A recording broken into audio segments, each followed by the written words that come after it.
দেখেন, হাসিনাকে যখন আমরা রেখে আসলাম, আমরা ওনাকে প্রধানমন্ত্রী হিসাবে রেখে এসেছি সেখানে। সেখান থেকে এরপরে টাউট বাটপারদের সরকার হয়েছে, যেটার নাম তারা নিজেরাই ইন্টারিম গভর্নমেন্ট দিয়েছে। একটি জালিয়াতির সরকার, লুটপাটের সরকার ইউনূসের সরকারটা ছিল। তারপরে এই সরকার এসেছে, 4 মাসের মতন হচ্ছে বা হয়ে গেছে। এই সরকার এখন যে ডাইরেকশনে চলছে সেটা হলো, অনেক সময় দেখলে মনে হয় যে ইউনূসের সরকারের কন্টিনিউয়েশন। এদের they should break from there. ইউনূসের কন্টিনিউয়েশন থেকে ব্রেক করতে হবে। এন্ড ব্রেক যদি করতে চায় তাহলে বাংলাদেশের সবাইকে রাজনীতি করার সুযোগ দিতে হবে, যেমনটি যেমনটি ওনার বাবা করেছিলেন, ওইটা করা উচিত।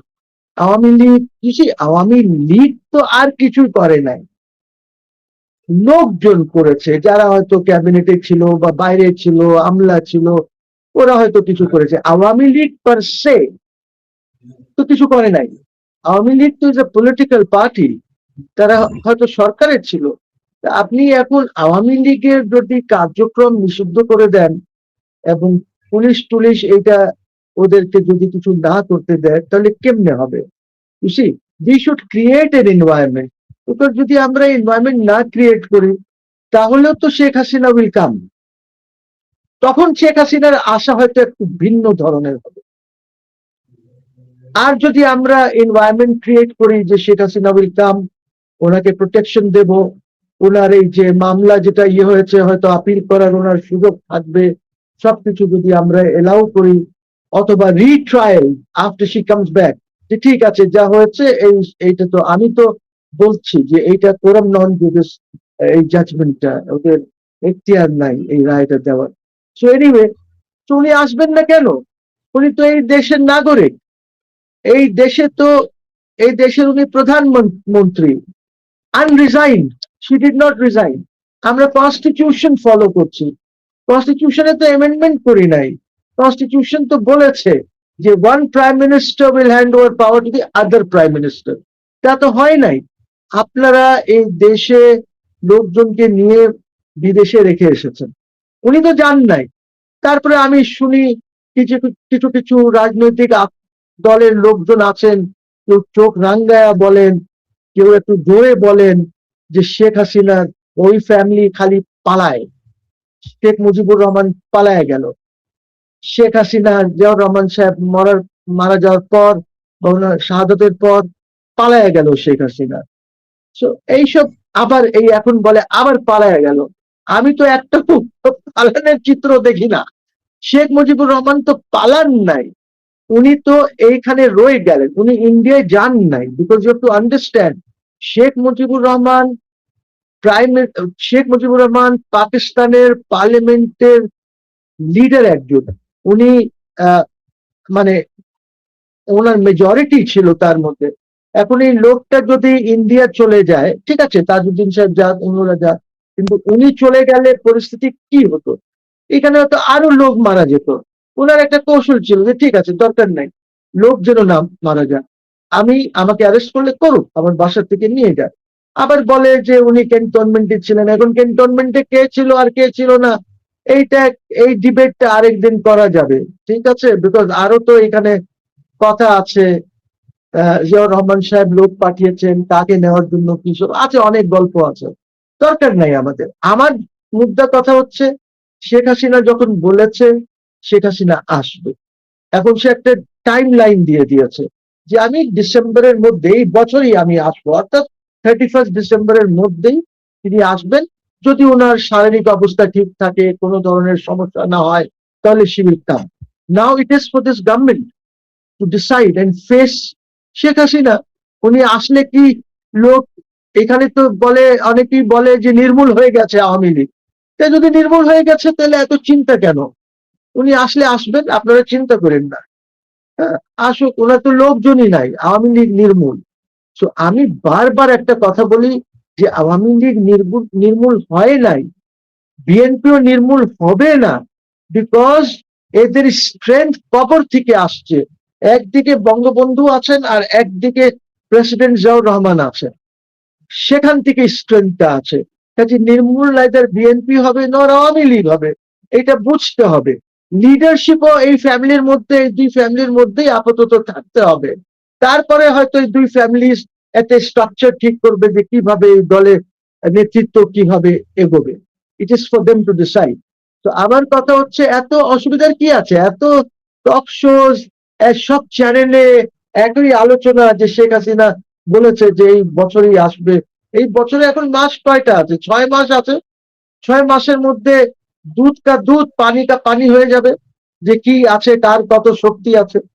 আমি এখানে তো হিন্টস দিতে চাই না, because I don't know what are plans are. ওনার সাথে তো আমাদের কারোর কথা হয় নাই যে আপনি কিভাবে আসবেন, কৌশলটা কি হবে, এইখানে গভর্নমেন্টের সাথে কি কথাবার্তা হয়েছে কিনা, গভর্নমেন্ট আপনাকে এলাউ করবে কিনা, so on and so forth. তো এই জিনিসগুলি তো রয়ে গেছে, যে ডায়লগ ওনার সাথে, বা যারা যার সিকিউরিটিতে এখন প্রাইম মিনিস্টার হাসিনা আছেন, she is not a de jure prime minister, কিন্তু উনি তো কাউকে হ্যান্ড ওভার করেন নাই ক্ষমতা। অনেকেই বলে যে ইলেকশনে চুরি হয়েছে। ইয়েস, ইলেকশনে যাওয়ার হয়েছে, কিন্তু আপনারা কেউই, নাইদার দ্য ইন্টারিম গভর্নমেন্ট নর দিস গভর্নমেন্ট বলেছে যে 12th পার্লামেন্ট অবৈধ, 11 পার্লামেন্ট অবৈধ, 10 পার্লামেন্ট অবৈধ, কি বলেছে? বলে নাই। আপনারা তো ইলেকশন করেছেন ফর 13 পার্লামেন্ট, তো ধরেই নিতে হবে ওই পার্লামেন্ট গুলি বৈধ ছিল। ইলেকশন হয়েছে বা না হয়েছে, বাট আপনারা তো বৈধতা দিয়েছেন। আপনারা তো এক মুহূর্তের জন্য বলেন নাই যে এই ইলেকশন হয় নাই, এই পার্লামেন্ট গুলি যেগুলি কনস্টিটিউট করা হয়েছিল 10th 11th 12th, এগুলি সব বেআইনি, আনকনস্টিটিউশনাল, আমরা মানি না এইগুলি। তা তো না, তা তো করেন নাই। তাহলে আপনারা এখন যে 13 পার্লামেন্টে আছেন, আমি জানি না শেখ হাসিনার মাথায় কি আছে, আমি জানি না যে উনি বিদেশে আছেন, ওনার লোকজনের সাথে কথা হচ্ছে, ওনার নিজস্ব লোকজনের সাথে ওরা কি পরামর্শ দিচ্ছে, I don't no, we don't know. But উনি যখন বলেছেন, চিন্তা ভাবনা করেই বলেছেন, ওনার নিশ্চয়ই একটা প্ল্যান আছে। যেমন আমার প্রধানমন্ত্রীর একটা প্ল্যান ছিল, প্ল্যান আছে, উনি বলেছেন আই হ্যাভ আ প্ল্যান। ওরকম শেখ হাসিনারও তো প্ল্যান থাকতে পারবে, আছে, যে কিভাবে উনি ঢুকবেন, কোনখান থেকে ঢুকবেন, উনি ফ্লাই করবেন না উনি রাস্তা দিয়ে আসবেন, না বেনাপোল দিয়ে আসবেন, না আগরতলা দিয়ে ত্রিপুরা ইসে দিয়ে আসবেন, ত্রিপুরা দিয়ে আসবেন, উই ডোন্ট নো, আমরা জানি না। এবং কোন দিকে যাবেন, উনার লোকজন কত সেখানে আসতে পারবে, এইগুলি তো we don't know at this stage. তো দেখতে হবে যে কি হয়। উনি যখন বলেছেন উনি আসবেন, ওয়াই শুড শি কাম? উনি তো এই দেশের নাগরিক, উনি এই দেশের প্রধানমন্ত্রী, প্রাক্তন বলেন বা আনরিজাইন প্রধানমন্ত্রী যিনি ইস্তফা দেন নাই, ওনাকে দেশের লোক, মানে আর্ম ফোর্সেসের লোকজন ওনাকে হেলিকপ্টার, তারপরে C-130 দিয়ে দিল্লিতে ছেড়ে এসেছে। So I don't no, sir we don't know. Sir আমি একটা ব্যাপার একটু মানে আপনার কাছে বিশ্লেষণ জানতে চাই। ধরেন গভর্নমেন্ট তো জিরো টলারেন্সে গেছে, এটা বোঝাই যায় যে তারা 23 জুন যা করলো, একেবারে আর্মি নামিয়ে দিল, তার থেকে বোঝা যায় যে গভর্নমেন্ট আওয়ামী লীগের ব্যাপারে একেবারে জিরো টলারেন্সে থাকবে। এবং বিএনপি বলি, জামাতে ইসলামী বলি, তারা আওয়ামী লীগ বা শেখ হাসিনার আশাটাকে সহজ করবে না, আমরা তাদের রাজনীতি করার সহজ পথ আমরা করে দিব না। এটা যদি না হয়, তাহলে শেখ হাসিনা আসলে পর দেশের পরিস্থিতি কি হতে পারে, এটা একটা বিষয়। আরেকটা বিষয় হচ্ছে, আজকে দেখলাম ইউএস সেকেন্ড মিশন চিফ যিনি ছিলেন সাবেক, তিনি আজকে বলছেন যে শেখ হাসিনা হয় জেলে মরবেন, আর না হলে তিনি ভিন্ন দেশে থেকে মরবেন। আমেরিকান এই সাবেক কূটনীতিকরা কেন এখন হঠাৎ করে মুখ খুলছেন, কি মনে হয় আপনার? না না, ইউসি, আমেরিকান কূটনীতিকদের কিছুই নাই, দে আর ডিফিটেড ফোর্সেস। ইরান ওদেরকে ডিফিট করে দিয়েছে, এখন তারা তাদের ঘাঁটি মাটি এখান থেকে তুলে নিয়ে চলে যাবে, ওদের নিয়ে কেউ চিন্তা নাই। চায়না এইখানে আছে, এইসব এইসব কথা কোনো ইয়ে নাই। এইগুলি সব খলিলুর রহমান টমান, যারা ওদের টাকা পয়সা খায়, যারা ওখানে যে বদুল আলম মজুমদার টজুমদার, এইটা ওদের এজেন্ট, ওরা এইসব কথা ওদেরকে বলে বা ওদেরকে দিয়ে বলায় বা হোয়াট এভার। হ্যাঁ, ওইটা কিচ্ছু না। শেখ হাসিনা যখন খুশি, ওয়ার্ল্ড অর্ডার চেঞ্জ হয়ে গেছে। আপনি আপনি এখন ওয়েস্ট এশিয়াতে আর বেসিস দেখবেন না, আমেরিকানস এই বেসিস গুলি তুলে নিয়ে যাবে, ইসরায়েলে বেস বানাবে, আর ডিয়েগো গার্সিয়াতে চলে যাবে কিছু নিয়ে, এইভাবে ওদের এইখানে কিছু না, বা প্যাসিফিকে তারা কিছু কন্ট্রোল করার চেষ্টা করবে। Their dollar is finish, petro dollar is finish, তারা কোনো কিছু করতে পারবে না, ইউ সি। সো আমার স্যার যদি ওইগুলি নিয়ে এখন আর চিন্তার কারণ নাই, বাট যেটা আমি বলি যে গভর্নমেন্টের চিন্তা করতে হবে, গভর্নমেন্টকে চিন্তা করতে হবে, আর্মি চিফকে চিন্তা করতে হবে, ইন্টেলিজেন্স এজেন্সিস কে চিন্তা করতে হবে, এবং তারা তারেক সাহেবকে কি অ্যাডভাইস দেবে, it is up to them and up to Tarique সাহেব যে উনি কিভাবে এটা করবেন। এইটা কি সহজে করবেন, উনার আশাটা কি উনি সহজ পথ দেবেন, না উনি, because you see even when Tarique সাহেব যখন আসলেন তখন ওনাকে ওনাকে কে সাপোর্ট দিয়েছে? আর্মি। আগে পিছে total security was provided by army, সবকিছু আর্মি করেছে তখন ওনার জন্য। সো এখন আই ক্যানট সে ওনার মাথায় কি আছে। একবার যখন উনি মুভমেন্ট শুরু করবেন তখন বাংলাদেশের আমলাদের বা বাংলাদেশের আর্মির বা পুলিশের এদের কি সিচুয়েশন হবে আমি জানি না এখন, বিকজ এখনো তো উনি ওনার প্ল্যান পুরোটা চক আউট করেন নাই। উনি একটা সিদ্ধান্ত নিয়েছেন যে আমি এই বছরে যাব, এটা উনি বলেছেন, এনডিটিভি কে ইন্টারভিউ দিয়ে বলেছেন, ইমেল ইন্টারভিউ দিয়ে বলেছেন। So I don't know what the situation is like. এই সিচুয়েশনটা তো সিরিয়াস সিকিউরিটি প্রবলেমস হবে যদি গভর্নমেন্ট, আমি আবার রিপিট করি, যদি গভর্নমেন্ট পথ সহজ না করে তাহলে কিন্তু প্রবলেম আছে, গভর্নমেন্টের জন্য প্রবলেম হবে, ল অ্যান্ড অর্ডারের সিরিয়াস সিরিয়াস সিরিয়াস প্রবলেম হবে। যারা এখন লম্বা লম্বা কথা বলছে কিন্তু ইভেন টক শোজে বা ইসে কাউকে খুঁজে পাওয়া যাবে না। I am telling you, once she sir decides that I'm going to, জি আমি পার্লামেন্ট ধরে একটা ইস্যুতে যেতে চাই। পার্লামেন্টে দেখলাম যে সরকারি দল বিরোধী দল একে অন্যকে খুব তালিয়ে দিয়ে যাচ্ছে, যে গঠনমূলক সমালোচনা এই জায়গাটাও সীমিত হয়ে আসছে। পার্লামেন্টে এনসিপির লোকজন দাবি করেছে যে আমাদের 71-এর স্বাধীনতা এসছে, 24-এ সার্বভৌমত্ব এসছে। যদিও সরকারের স্বাস্থ্যমন্ত্রী সাথে সাথে এটা প্রতিবাদ করেছেন, কিন্তু এই যে একটা কথা ছড়ানো যে 24-এ আমাদের সার্বভৌমত্ব এসছে, হাউ ইটস পসিবল? মানে 24-এ আমাদের এমন কি হয়েছে যে আমাদের ওইটা ধরে সার্বভৌমত্ব চলে এসছে? আচ্ছা, তো 71 থেকে নিয়ে তার মানে যখন জিয়াউর রহমান সাহেব প্রেসিডেন্ট ছিলেন তখন সার্বভৌমত্ব ছিল না দেশে? দিস ইজ হোয়াট দে মিন।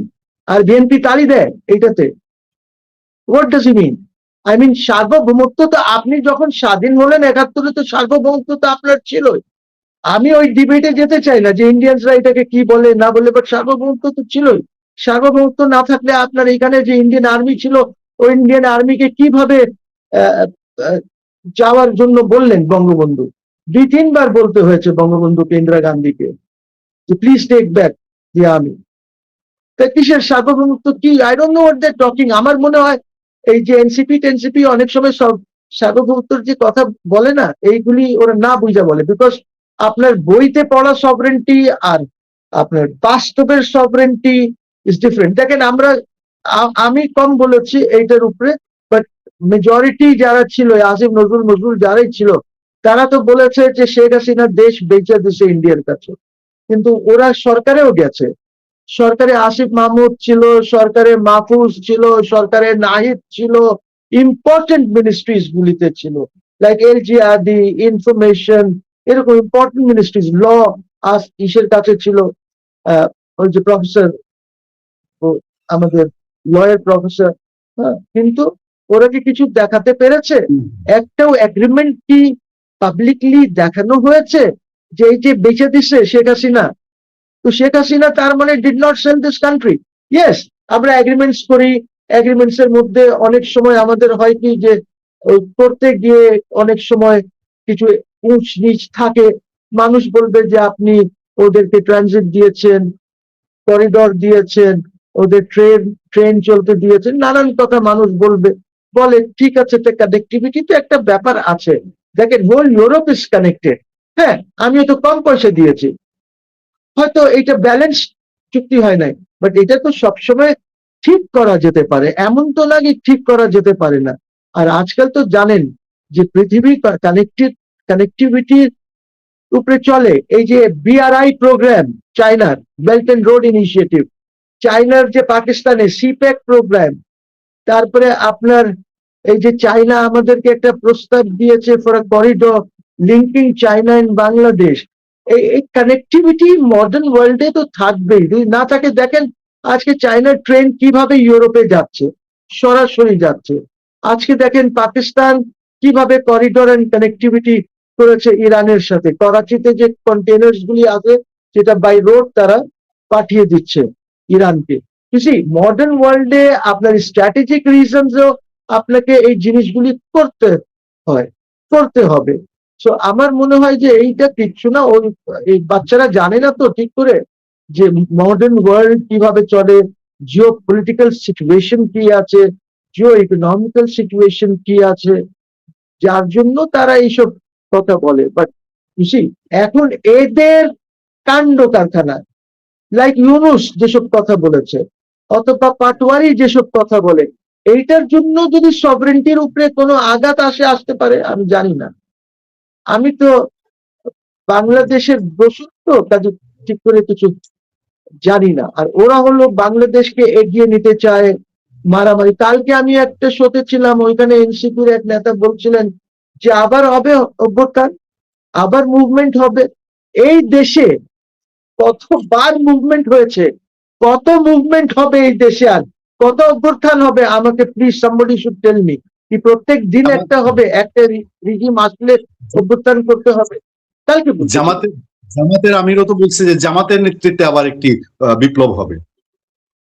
ঠিক আছে, জামাতের নেতৃত্বে হবে, তারপরে উনি বললেন যে আচ্ছা, বলতে পারে যে আচ্ছা এটা তো অমুকের নেতৃত্বে হয়েছে, এখন আমার নায়েব আমিরের নেতৃত্বে একটা অভ্যুত্থান হবে। তারপরে বলবে আমার জেনারেল সেক্রেটারি হিসেবে হোক, হতে থাকুক না, হতে থাকুক। What is the problem? What is the problem? যত অভ্যুত্থান দরকার হোক। তারপরে আপনার দেশে অন্য দেশের আর্মি আসবে, আপনার এখানে পিস কিপিং, আমরা যাই না ইউএন এর ইসে পিস কিপিং করতে, ওরকম পিস কিপিং এর জন্য আমাদের এখানে আসবে পিস করার জন্য। করেন, সভরেন্টিকে যদি আপনি ধাক্কা দিতে চান তাহলে করেন, এইগুলি করেন। But I tell you, Hasina issue is very important. Please গভর্নমেন্টকে আমি অনুরোধ করছি যে আপনারা রাস্তা নিজেরাই বানিয়ে দেন হাসিনাকে দেশে আনার জন্য। এবং Hasina is willing to face a trial, করবে ট্রায়াল, রিট্রায়াল করুক, আপিল করুক, যাই whatever she is advice হোক না, দেখি। এখন দেখেন পূর্ণিয়া, লেট মি টেল ইউ, আমি স্টেটমেন্ট দেখেছি আমাদের স্বরাষ্ট্রমন্ত্রী। সে এখন বলছে যে ইউনুস যে কারাপশন করেছে, ইউনুস গভর্নমেন্ট যে কারাপশন করেছে তার ইনকোয়ারি হওয়া দরকার, বলছে না স্বরাষ্ট্রমন্ত্রী? মোহসিন রশিদ যখন কোর্টে গেছে যে একটা কমিশন করে দেন, কমিশন অফ ইনকোয়ারি, কমিশন করে under the commissions act, commission করে, তখন attorney general, deputy attorney general, additional attorney general সবাই বাধা দিয়েছে। কোর্ট আমাকে রুল পর্যন্ত দেওয়ার সাহস করে নাই। আমি তো বলি নাই যে কি ইনকোয়ারি করবেন, ইনকোয়ারি কমিশন আপনি করবেন, গভর্নমেন্ট করুন, টার্মস অফ রেফারেন্স আপনি ডিসাইড করবেন। আমি তো বলছি না যে এই টার্মস অফ রেফারেন্সে হতে হবে। তখন তো সব আমার বিরুদ্ধে। আজ পর্যন্ত আমি ওই যে আমাকে অপোজ করেছে রায় পাইনি। 106 অ্যাপিলেট ডিভিশন আমাকে এখনো রায় দিতে পারে নাই। আমি এখন আইটিসি চ্যালেঞ্জ করেছি, আমি জানি না এখানে কি হবে, বিকজ অ্যাটর্নি জেনারেল এসে অপোজ করবে, কোর্ট সাহস করবে না, উড়িয়ে দেবে। ফাইন, কিছুদিন পর ইনারাই বলবেন যে এটা ঠিক না। যখন এদের নড়বড়ে নড়বড়ে হবে, তখন বলবে এটা তো ঠিক না, এটাকে বাদ দিতে হবে, এই আনো বিল আনো, এটাকে রিপিল করো এই আইনটাকে। তখন তারা বলবে, এখন আমি বললে খারাপ লাগতেছে, আমাকে তো কেউ সাপোর্ট করছে না, because I think this is not logical for international crimes tribunal to continue. এটার একটা পারপাস ছিল পিওডব্লিউস দের ট্রায়াল করার। 2009-এ অন্যায় করেছেন আপনারা, যারা এই সরকারে ছিলেন বা পার্লামেন্টে ছিলেন, এমেন্ড করে আপনারা জুডিশিয়াল মার্ডার করেছেন। এখন আপনার নাই, এখন 24-এ আবার এমেন্ডমেন্ট করে যে শেখ হাসিনাকে কিভাবে মারা যায়, জুডিশিয়াল মার্ডার করা যায়। তো আপনি কন্টিনিউ যদি করেন, এর পরে তো নড়বড়ে অবস্থা তো হবেই, বিকজ বাংলাদেশের ইকোনমি, বাংলাদেশের পলিটিক্স, বাংলাদেশের রাজপথ যে ধরনের আছে, ল অ্যান্ড অর্ডারের যে অবস্থা, আপনার আইনের শাসনের যা অবস্থা, হবে তো। 6 মাসও লাগতে পারে, 1 বছর লাগতে পারে, 2 বছর লাগতে পারে, হবে। তখন যদি কেউ এসে অ্যামেন্ডমেন্ট করে, আমি এইটাই তো চাই না। আমি চাই আপনি যদি কাউকে ট্রায়াল করতে চান প্রপারলি করেন, যেটা সব দেশে যে নিয়ম আছে, এভিডেন্স অ্যাক্ট পূর্ণাঙ্গ ভাবে লাগু করেন, সিআরপিসি পূর্ণাঙ্গ ভাবে লাগু করেন। আজকে দেখেন চার্জশিটই দিতে পারে না ইন্টারন্যাশনাল ক্রাইমস ট্রাইব্যুনাল। আপনি যাদেরকে ধরে রেখেছেন কেন কেন কষ্ট দিচ্ছেন এইসব 80 বছর, 82 বছর, 85 বছর, 70 বছরের লোকজনকে? হাঁটতে পারে না, ডান্ডা নিয়ে হাঁটে, এই যে কষ্ট দিচ্ছেন কেন? বেলে দেন না, যেতে দেন না। এমন তো না যে আইসিটি বেল দেয়, যে 30টা কেস পেন্ডিং ছিল, 30টি কেস যেটা পেন্ডিং ছিল যখন শেখ হাসিনা প্রধানমন্ত্রী ছিলেন, তখন তো আইসিটি ছিল, তো এইখানে কেসেস ছিল, তো 30টা কেসের মতন পেন্ডিং ছিল। সবাইকে তো আপনি বেল দিয়েছেন, বা মেজরিটিকে তো বেল দিয়ে দিয়েছেন, ছেড়ে দিয়েছেন। এখন ওই কেসের কোনো হদিস নাই, খবর নাই। আপনি যদি কারোর বিরুদ্ধে রিভেঞ্জ নেওয়ার জন্য করেন কোনো কাজ, তাহলে এইটার তো একটা রিয়াকশন হবে। ওই ফিজিক্স এর মতন, every action has a reaction, counter reaction, equal react বা হোয়াটএভার। তো এই জিনিসটা বুঝেন না কেন? কেন এইসব করছেন? আজকে আপনার আইনের যে ব্যবস্থা আছে, the courts are not functioning independently. কোন কোর্ট ইন্ডিপেন্ডেন্টলি ফাংশন করছে না। এই কারণেই তো সচিবালয় রাখতে চায় না, because the government wants to control the courts. Government এখন যেটা কন্ট্রোল করছে, বা আগেও যেটা হয়েছে শেখ হাসিনার সময়, যে গন্ডগোলটা মাহমুদুল ইসলাম করে দিয়ে গেছে। I will call him a criminal, Mahmudul ইসলামকে, যাকে অ্যাটর্নি জেনারেল করা হয়েছিল কেস পরে শেখ হাসিনা গভর্নমেন্ট করেছে। উনি ওইখানে ডিএজি এএজি বসিয়ে রেখেছেন, ওই রিওয়ায়েত চলছে। এর আগে কোনোদিন থাকতো না, খালি কোর্ট যদি ডাকতো তখন আসতো। This man has created all the problem. দেখো আপনি কোর্টে যাবেন, জজ সাহেব বলবে যে এইটা একটু দেখা আসেন কি আছে, কবে আসবেন, কবে মানে সব লাইন দিয়ে যে বেঞ্চে রেসপন্ডেন্টসরা বসতো, ওইটা সব এখন গভর্নমেন্ট দখল করেছে। So government is controlling the courts through the AG's office. Through the AG's office আপনি কেমনে করবেন? এইটা অবশ্য এই গভর্নমেন্টের দোষ না। এইটা মাহমুদুল ইসলাম যখন অ্যাটর্নি জেনারেল হলো, তখন অনেক বেশি হলো। ওনাকে জিজ্ঞেস করা হলো যে আপনি এটা কি করছেন, কেন এদেরকে বসায় রাখছেন? বলছে যে এইখানে ওরা বসলে কিছু শিখবে, ওইখানে অফিসে বসে খালি গল্প করে। বাট দিলেন তো ইনস্টিটিউশন ধ্বংস করে আপনি। So you see, these are the kind of mistakes, যার জন্য আজকে আপনার এখানে ইনসাফ পাওয়াটা is very difficult, because all courts are control. বুঝছেন? Thank you sir, thank you very much, অনেক অনেক ধন্যবাদ। আজকের এই ছোট অনুষ্ঠান এখানে শেষ করতে চাই, যদি আপনার অনুমতি থাকে। ভালো থাকবেন, সুস্থ থাকবেন, শুভরাত্রি, আসসালামু আলাইকুম। শুভরাত্রি।